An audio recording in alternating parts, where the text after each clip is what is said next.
Last week, I was running some GMs on the PsiOps Moon Battlegrounds, and we managed to get a really good time of consistent 12 to 13 minute GMs. Lots of people in the comments were asking for what build the other two players were using because I was on an Arc Hunter, and so I asked and tried it out later in the week, and I couldn't believe how unbelievably strong this build is. The core of the build relies around Vesper of Radius, an exotic chess piece that was recently buffed. The way this exotic works is that when you are surrounded by at least 3 enemies within 15 meters, you gain increased class ability regeneration rate. 3 enemies is 25% increase, and it scales all the way up to 1500 if there are 6 enemies nearby.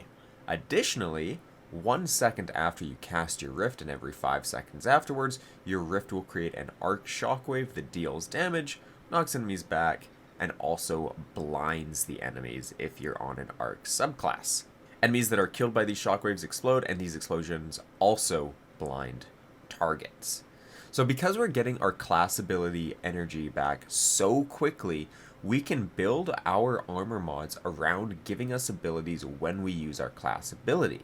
So on our helmet, Dynamo is going to be a no-brainer. Dynamo gives you super energy back when you use your class ability within 15 meters of an enemy. I'm not sure the exact amount of super energy, but you can see in the clips here that it's a pretty sizable amount. On my arms, I used Impact Induction and Focusing Strike, and this is because you're usually on top of enemies, which are blinded, so you can easily melee them using your Chain Lightning, and that will give you 20% class ability and grenade energy back.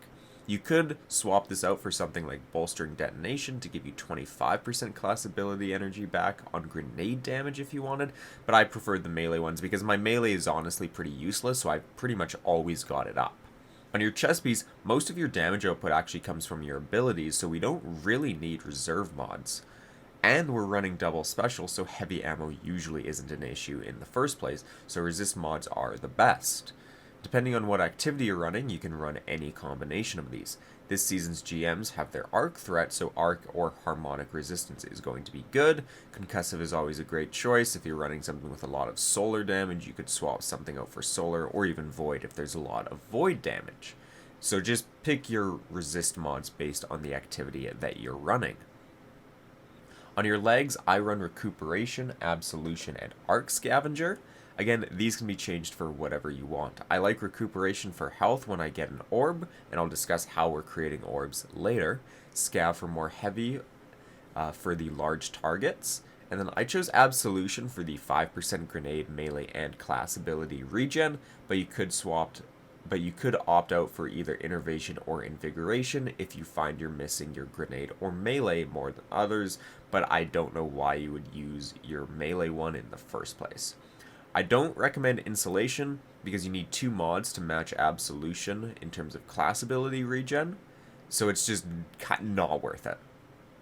Lastly, on our bond, I recommend you run Distribution because this will give you 7% grenade, melee, and class ability energy when you use your class ability near targets, and then I also run Powerful Attraction to easily grab orbs, and we're going to be using our class ability a lot in the first place. And then for the last one, you could either run Bomber to get that 20% grenade energy when you cast your class ability, or you could run an additional distribution, or if needed, you could also choose for Proximity Ward if you find you're doing a lot of finishers. I didn't find that I was doing a lot of finishers when I first was using this. I was using Proximity Ward, and I kind of found it was just useless.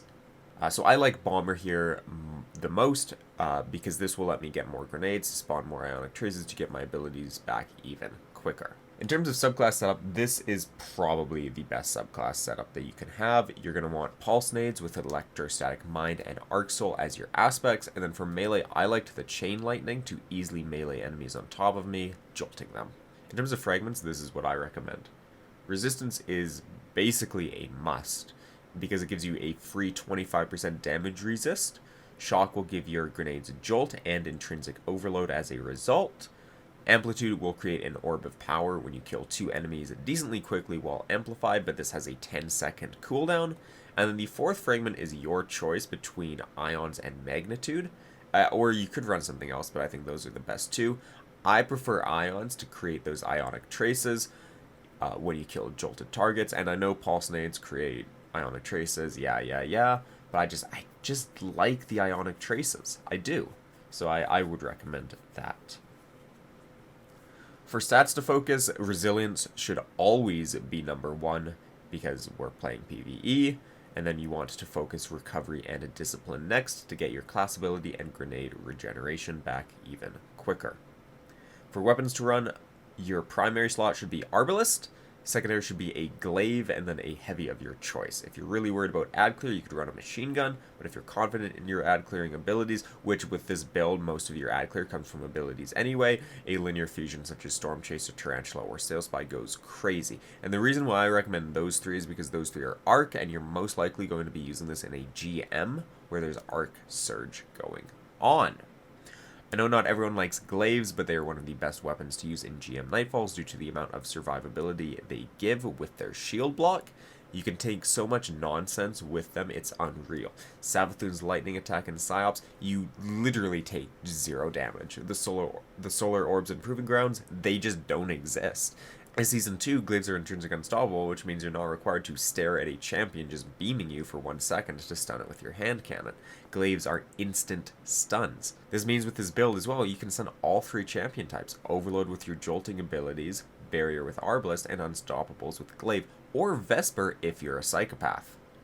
The reason why I suggest Arbalist over something like Wish Ender here is for the double special, which means that you get so many heavy bricks just for existing. In terms of artifact mods, you're going to want the suite that enhances your arc abilities. Amped Up, Thunder's Retort, Electric Armor, Lightning Strikes Twice, and Shock and Awe. If you decide to run Arc Surge on your boots, which would only enhance your arc weapons, not your abilities, so I don't recommend it, but if you do decide to run that, Counter Charge isn't a bad choice either to stun a champion, bust out the Storm Chaser, and just blast him in the head for that extra damage. In terms of the gameplay loop, it's quite literally pop rift, use abilities, pop rift, use abilities. You want to initially use your glaive to get your full shield, but afterwards you can just go absolutely crazy with your abilities. The background video of this is just a bit of a solo GM disgraced, and you can get the idea. I'm playing so aggressively, and I never come close to dying. It's unreal. This build obviously requires a lot more focus than other builds on Warlock, but it's so unbelievably strong that I highly recommend you try it at least once. Maybe don't try it on a GM like PsiOps Moon, where if you die in an unreasonable location, it's basically a wipe. But something like Fallen Saber, Disgraced, Devil's Lair, even Corrupted, it's so good. I don't know who the first person was to find this build, but I first saw it a few weeks ago when I was running the GM speeds with Saucy Spaghetti and Wade.